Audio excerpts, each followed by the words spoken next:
সবাইকে আমন্ত্রণ জানিয়ে শুরু করছি আমাদের প্রতি কার্যদিবসের নিয়মিত আয়োজন ব্যবসা পাতের সারাদিন অনুষ্ঠান পুঁজিবাজার এবং অর্থনীতি নিয়ে আলোচনায় আপনাদের সাথে আছে আমি ফাতারা। আর শুরুতেই জানিয়ে দিব ঢাকার পুঁজিবাজারের সূচক ও লেনদেনের খবর। আজ সপ্তাহের চতুর্থ কার্যদিবস ইতিবাচক ধারার মধ্যে দিয়ে পুঁজিবাজারে লেনদেন শুরু হলেও এই মুহূর্তে ডিএসসি প্রধান সূচক ডিএসসি এক্স ইন্ডেক্সটি আমরা দেখতে পাচ্ছি 9.57 পয়েন্ট কমে অবস্থান করছে 5,819 পয়েন্টে। এছাড়া অন্য যে দুটো সূচক রয়েছে তার মধ্যে ডিএস30 সূচকটি অবস্থান করছে 2,124 পয়েন্টে, কমেছে 2.43 পয়েন্ট। আর সরিয়া ভিত্তিক সূচকটি এই মুহূর্তে অবস্থান করছে 1,322 পয়েন্টে, বেড়েছে 0.48 পয়েন্ট। এরই মধ্যে মোট লেনদেন 450 কোটি টাকার উপরে ছাড়িয়েছে ঢাকার পুঁজিবাজারে। হাতদল হওয়া কোম্পানিগুলোর মধ্যে 2 ঘন্টার লেনদেনে এখন পর্যন্ত 120টি প্রতিষ্ঠান রয়েছে দর হারানোর তালিকায়, আর দর বেড়েছে 105টি প্রতিষ্ঠানের। শুধুমাত্র শেয়ারগুলোর ক্ষেত্রে এখন পর্যন্ত 132টি প্রতিষ্ঠান দর হারানোর তালিকায় উঠে এসেছে, দর বেড়েছে 119টি প্রতিষ্ঠানের। আর শুধুমাত্র মিউচুয়াল ফান্ডগুলোর ক্ষেত্রে 21টি ফান্ডের লেনদেন হয়েছে, এর মধ্যে 10টি ফান্ড রয়েছে দর হারানোর তালিকায়, 11টি ফান্ড রয়েছে দর বৃদ্ধি তালিকায়। এই ছিল এতক্ষণ পর্যন্ত সূচক ও লেনদেনের খবর। জানিয়ে রাখি ব্যবসাপাতি অনুষ্ঠান চলাকালে আপনারা আপনাদের প্রশ্ন এবং মতামত পাঠাতে পারেন এসএমএস এর মাধ্যমে। এসএমএস পাঠাতে BIZO লিখে স্পেস দিয়ে আপনার নাম এবং প্রশ্ন পাঠিয়ে দিন 16232 নম্বরে যে কোনো মোবাইল থেকে। পুঁজিবাজার এবং অর্থনীতির বিভিন্ন বিষয় নিয়ে আলোচনা করতে আজ আমাদের সাথে স্টুডিওতে আছেন এমটিপি ক্যাপিটাল লিমিটেডের প্রধান নির্বাহী কর্মকর্তা খায়রুল বাশার। আমরা আলোচনা শুরু করব। আপনাকে স্বাগত জানাচ্ছি আমাদের অনুষ্ঠানে। ধন্যবাদ।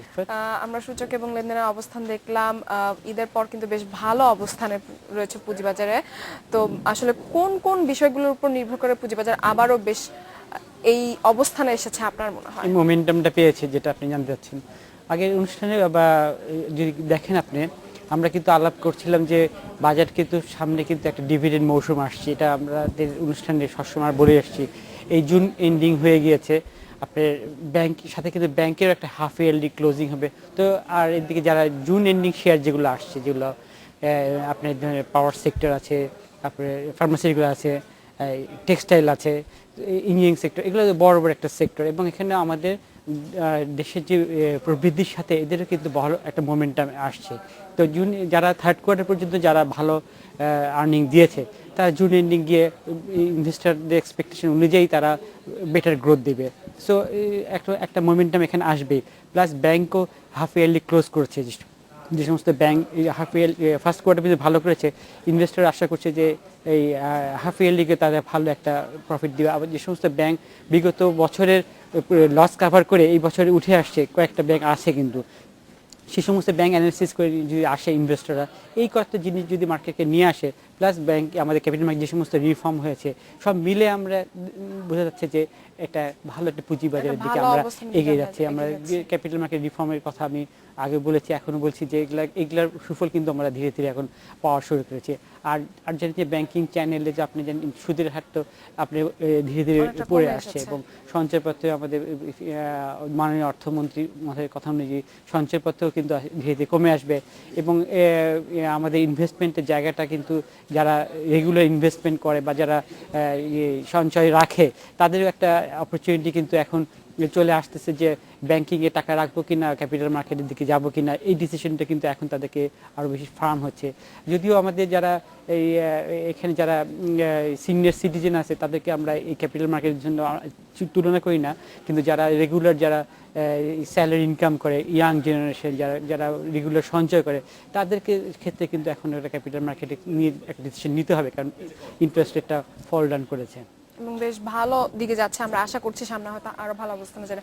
আমরা জানি যে মার্চেন্ট ব্যাংক অ্যাসোসিয়েশন পক্ষ থেকে আপনারা কিন্তু কিছুদিন আগে ইন্ডিয়াতে গিয়েছিলেন তাদের পুঁজি বাজারকে বিশ্লেষণ করতে এবং তাদের কাছ থেকে বিভিন্ন পরামর্শ নেওয়ার জন্য শিক্ষণীয় বিষয়গুলোর ক্ষেত্রে।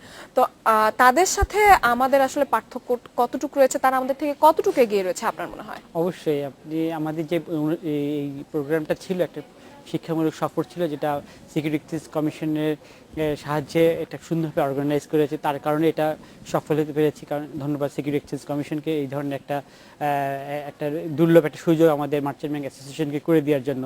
আমাদের প্রেসিডেন্ট মহোদয়ের নেতৃত্বে আমরা 6 সদস্যের একটা দল আমরা ইন্ডিয়ার security exchange board of India SEBI যেটা বলে সেটাকে দেখেছি, আমরা বোম্বে স্টক এক্সচেঞ্জ দেখেছি, ন্যাশনাল স্টক এক্সচেঞ্জ, দুটি স্টক চেঞ্জের খুবই রোবাস্ট ওটা দেখেছি, ওদের প্রসিডিউর দেখেছি।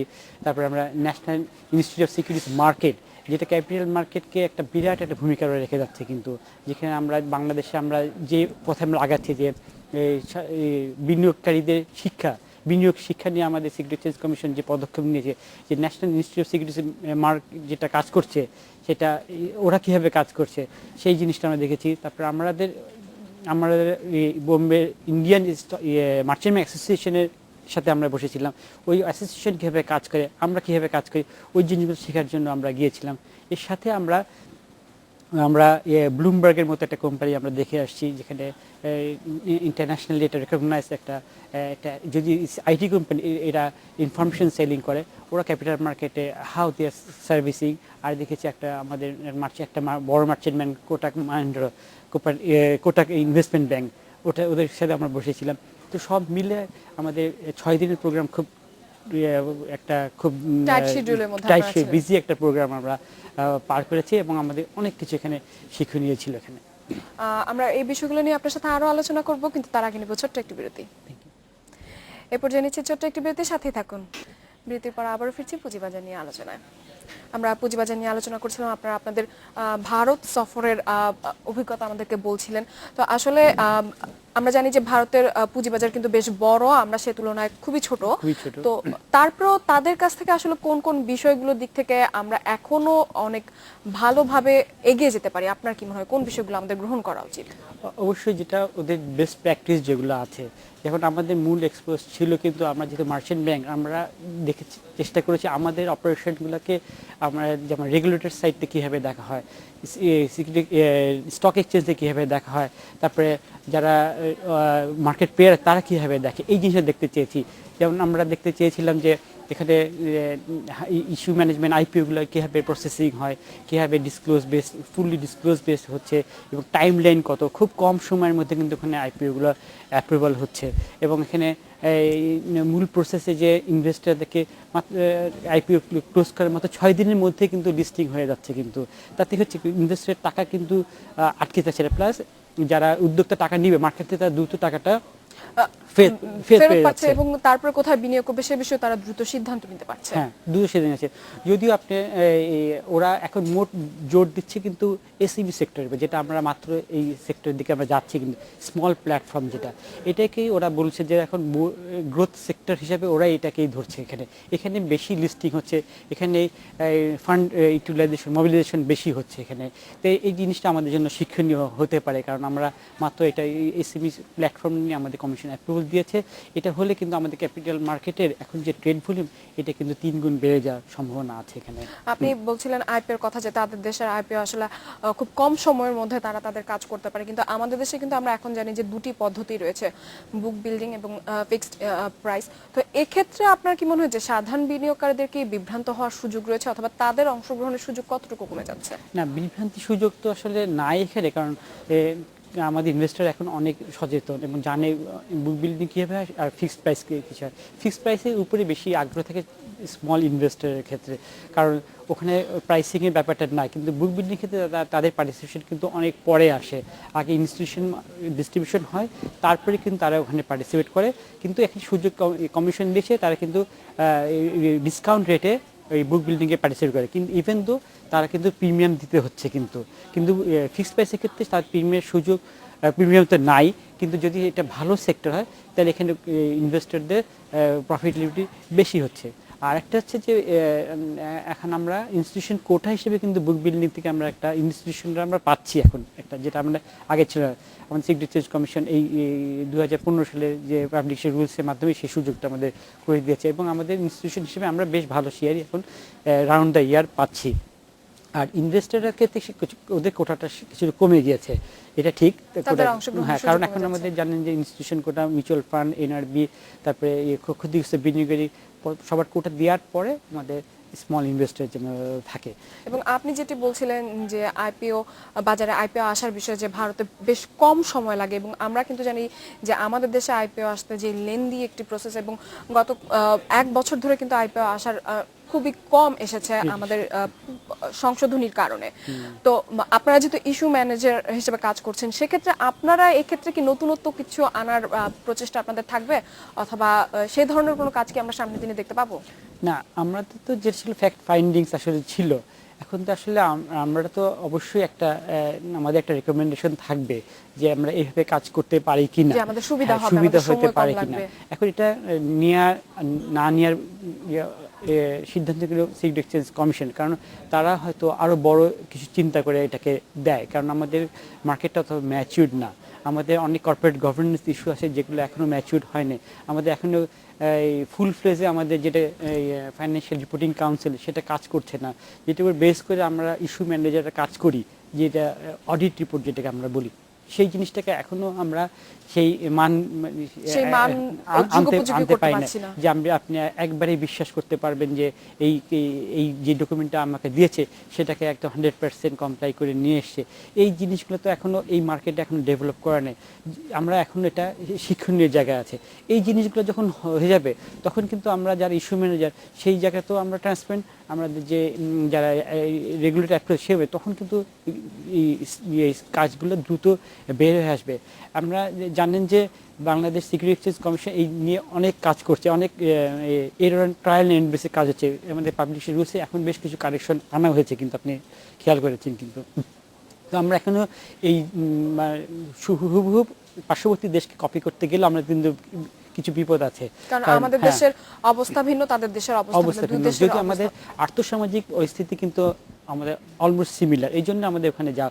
আমরা কিন্তু সিঙ্গাপুর মার্কেটকে নিতে পারবো না, আমরা কিন্তু হংকং মার্কেট নিতে পারবো না, বা ইউএস মার্কেট নিতে পারবো না, আমরা নিতে পারবো ভারত মার্কেটকে। কিন্তু সেই মার্কেটে কিন্তু আমাদের থেকে অনেক অ্যাডভান্স, এখানে অনেক এগিয়ে গেছে।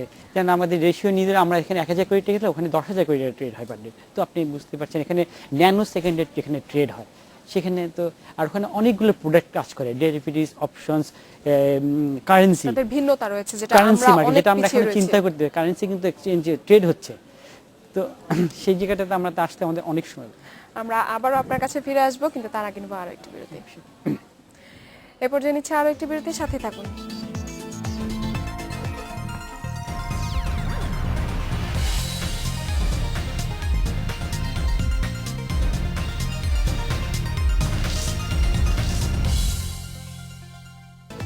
বিরতির পর আবারও আমন্ত্রণ জানাচ্ছি ব্যবসাপাতি সারাদিন অনুষ্ঠানে পুঁজিবাজার এবং অর্থনীতি নিয়ে আলোচনা করতে আমাদের সাথে আজ আছেন এমটিপি ক্যাপিটাল লিমিটেডের প্রধান নির্বাহী কর্মকর্তা খায়রুল বাশার। আবারও ফিরছি আলোচনায়। আমরা পুঁজিবাজার নিয়ে আলোচনা করছিলাম। আপনি ভারতের সাথে আমাদের দেশের কোথায় পার্থক্য রয়েছে, কোথায় তারা আমাদের দিক থেকে এগিয়ে রয়েছে, সে বিষয়গুলো নিয়ে আলোচনা করছিলেন। তো আমরা কিন্তু আমাদের দেশেও যেসব মাল্টিন্যাশনাল কোম্পানি রয়েছে, ভারতেও যারা কাজ করছে, সেক্ষেত্রে কিন্তু দেখা যায় যে আমাদের দেশে পুঁজিবাজারে আসতে তারা আগ্রহী না, কিন্তু ভারত অথবা পার্শ্ববর্তী দেশ থাইল্যান্ডেও কিন্তু তারা পুঁজিবাজারে লিস্টেড। আসলে আমাদের দেশে কেন আসতে চাচ্ছে না? আমরা কোন দিক থেকে পিছিয়ে আছি? আমরা তো প্রথম থেকে বলবো যে আমাদের ইনফ্রাস্ট্রাকচার অনেক দুর্বল। আমাদের যেটা আমরা চাই, যেটা যে একটা রোবাস্ট একটা ইনফ্রাস্ট্রাকচার হবে। একটা ইনফ্রাস্ট্রাকচার বলতে কিন্তু বোঝা যাচ্ছে যে আপনাদের এখানে আমরা সিঙ্গেল প্রোডাক্ট নিয়ে আমরা কাজ করি, আমাদেরকে অপশন ডেরিভেটিভস এগুলো নাই। তারপর আমাদের এখানে বন্ড মার্কেট অ্যাক্টিভ না, ফরেন কারেন্সি মার্কেট এটাও অ্যাক্টিভ না।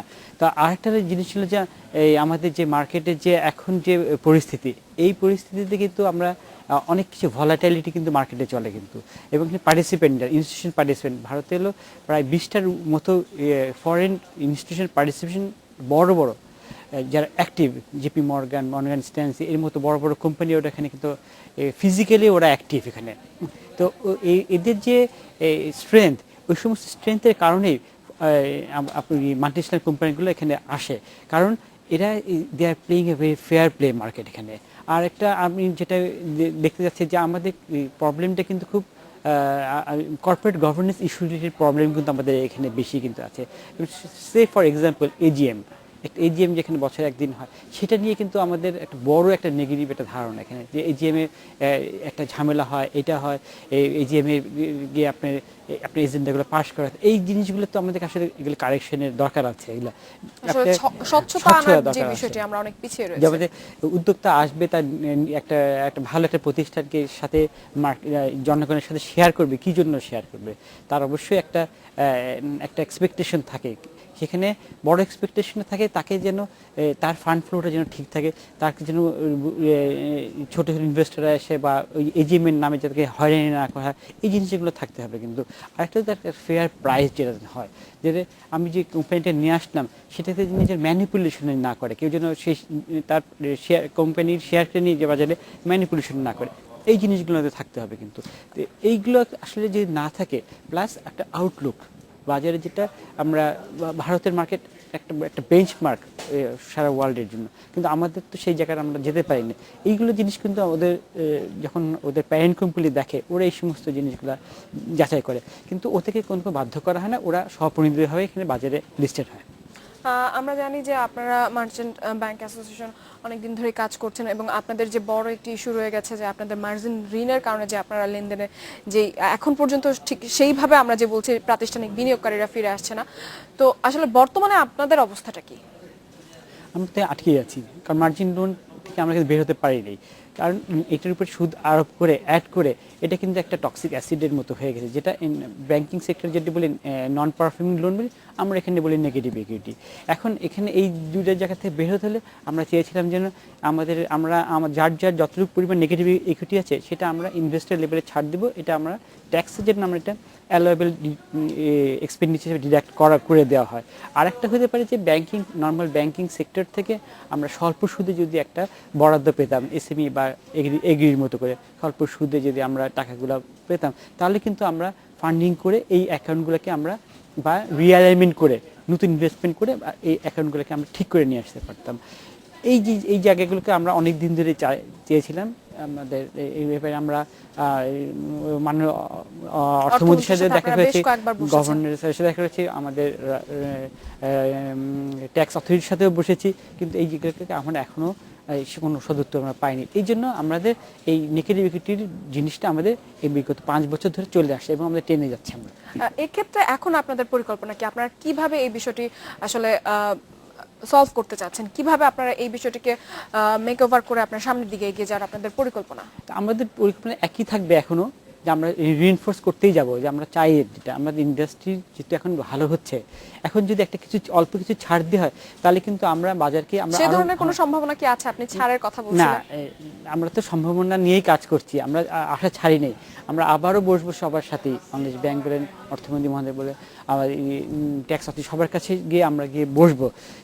এটা আমাদের দাবি, এটা ইন্ডাস্ট্রির দাবি, এটা আমাদের আবার ইনস্টিটিউশনভাবে আমরা আবার ওদের কাছে যেয়ে যাবো, কারণ এটা ছাড়া কিন্তু আমরা বেরোতে পারছি না। কারণ আমরা কিন্তু নতুন করে ফ্রেশ ফান্ডিং পাচ্ছি না অন্য কোনো জায়গার থেকে, প্যারেন্ট হোক বা অন্য কোনো ব্যাংকিং সেক্টর কিন্তু আমরা পাচ্ছি না। এইটা আমাদের আপনাদের এই অনুষ্ঠানের মাধ্যমে দাবি করা হচ্ছে, এবং আমরা আবার ইনস্টিটিউশন হিসেবে আমরা চিঠি লিখে হোক, দেখা করে হোক, আমরা এই কাজটা আবার করব। আপনি মার্জিন ঋণের কথা বলছিলেন, আমরা আলোচনার সময় আপনি বলছিলেন যে ভারতে যে বিষয়টি হয়, আমাদের পার্শ্ববর্তী দেশে, আমাদের দেশে যেমন একটি সীমা আছে, একটা টাইম, একটা এক্সপ্লেশন বেঁধে দেওয়া আছে, বেশিরভাগ জায়গায় সেটা নেই। তো এটা আপনার কি মনে হয় যে এটা আসলে কতটুকু ভালো? সীমাটা থাকা উচিত নাকি না থাকা উচিত? এটাও একটা বড় একটা কর্পোরেট গভর্নেন্স ইস্যু। একটা ক্লায়েন্ট রিলেশনশিপ অনুযায়ী কিন্তু ফান্ডিংটা করা হয়। এখানে কিন্তু কোনো জোর করে আরোপ করে কিছু করা উচিত হবে না। আপনাকে যদি আমি চিনি, আপনি যদি ভালো একটা ইনভেস্টর হন, বা আপনার নেটওয়ার্ক যদি ভালো থাকে, আপনার ক্যাশ ফ্লো ভালো থাকে, আমি আপনাকে যে কোনো রেশিওতে দিতে পারি। এটা টেকিং দ্য রিস্ক ইনস্টিটিউশন। কিন্তু যখন আমাদের দেশে এই জিনিসটা কাজ করে না, যখন এটা আন্ডারহ্যান্ডে যে যার মতো ইচ্ছা করে হয়ে একটা ফাউল প্লে করার জন্য যখন ফান্ডিং করে, তখনই কিন্তু রেগুলেটরকে স্টেপ ইন করতে হয়, যেটা আমাদের দেশে হয়েছে। যে বিগত 8, 9, 10-এ যে আপনি দেখেছেন যে মার্জিন ফান্ডিংয়ের মাধ্যমে টাকা মার্কেটটাকে বুস্ট আপ করা হয়েছে, যেখানে কোনো রেশিও ধার না করে যার মধ্যে যা করেছিল।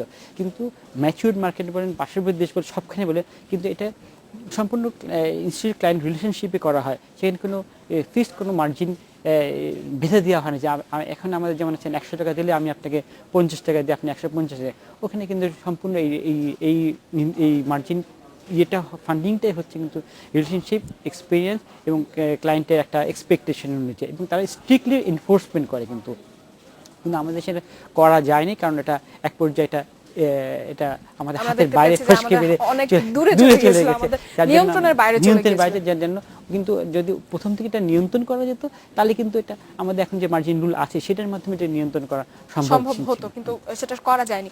তো বর্তমান বাজারে আমরা জানি যে আমাদের নিয়ম নীতির অনেক পরিবর্তন এসেছে, তারপরে এখন আপনার কি মনে হয় যে আসলে মার্জিন ঋণ নিয়ে আরো কিভাবে কাজ করা যায়? কাজ করতে হলে বেস্ট প্র্যাকটিস যেটা আছে সেটাই করতে হবে, কিন্তু আমাদের দেশে তো এখন সেই ইনফ্রাস্ট্রাকচার হয় না। আপনার ক্রেডিট ওয়ার্ডিনেস আমি জানি না এখনো আমাদের কোনো, আপনাদের সিআইবি যেটা বলে বাইরে কিন্তু একটা ক্রেডিট রেটিং কোম্পানি থেকে যা ইন্ডিভিজুয়ালকে ক্রেডিট রেটিং করা যায়, সেই ইনস্টিটিউশন কিন্তু এখানে গ্রো করে নাই। কারণ আপনি একটা মানুষকে আপনি আইডেন্টিফাই করা খুব ডিফিকাল্ট এখানে। সে এত বেশি মোবাইল থাকে, তাকে আপনি আইডেন্টিফাই করতে পারবেন না সে আসলে ফিজিক্যালি কোথায় থাকে। আপনি যাকে দিলেন 6 মাস পরে, যেমন ব্যাংকিং সেক্টর হয় কিন্তু আপনি ইন্ডিভিজুয়াল লেভেলে প্রচুর এনপিএল হয়, কারণ তাকে খুঁজে পাওয়া যায় না। সে যে জব করছে সে দেখলে সেখানে তা সেই ইনস্টিটিউট সহ সে গায়েব হয়ে গেছে। তো যখন দেশে এখন এনআইডি চালু হয়েছে, সারা দেশে এখন স্মার্ট কার্ড চালু হয়েছে, এর মাধ্যমে কিন্তু একটা শৃঙ্খলা তৈরি হয়েছে। কিন্তু এটাকে দিয়েও যদি আমরা একটা কোনোভাবে একটা ইনস্টিটিউশন শেপ দিয়ে যে একটা পার্সনকে আইডেন্টিফাই করা যায়, তার লোকেশন, তার ক্যারিয়ারনেস করা যায়, একটা ইনস্টিটিউট যদি হয়, তখন কিন্তু এই মার্জিনের যে ব্যাপারগুলো এগুলো কিন্তু তখন এখানে কাজ করে, অনেকটা নিয়ন্ত্রণে আসা সম্ভব হবে এবং আমাদের পুঁজিবাজারকে আরো সামনের দিকে এগিয়ে নিয়ে যাওয়া সম্ভব হবে। সবশেষে জানতে চাইবো বর্তমান পুঁজিবাজার নিয়ে বিনিয়োগকারীদের উদ্দেশ্যে আপনার পরামর্শ। অবশ্যই আপনি জুন এন্ডিং শেষ হয়েছে, এই ওয়াইজলি ইনভেস্টমেন্ট করুন। থার্ড কোয়ার্টার পর্যন্ত ভালো ভালো কোম্পানি যারা ডিভিডেন্ড দিয়েছে লাস্ট ইয়ার, যে মেকে কম্প্যারিজন, এবং সাথে সাথে কিছু অল্প কিছু ব্যাঙ্কেও রাখতে পারে, কারণ যে সমস্ত ব্যাংক থেকে এই আছে কিছু ভালো সে তারাও কিন্তু ভালো একটা ইপিএস দিতে পারে। এটা আপনি এই জুন সেক্টরের কোম্পানিগুলোকেই আপনি ফোকাস করে, অর্থাৎ একটু বাজারটাকে বিশ্লেষণ করে যেন বিনিয়োগ করা হয়, করা। কোন কোন কোম্পানির কি অবস্থানে রয়েছে কি। জনাব খায়রুল বাশার, আমাদের অনুষ্ঠানে আসার জন্য আপনাকে অসংখ্য ধন্যবাদ। আপনাকে ধন্যবাদ। এই ছিল আজকের আয়োজনে আমন্ত্রণ আমাদের পরবর্তী সংবাদে।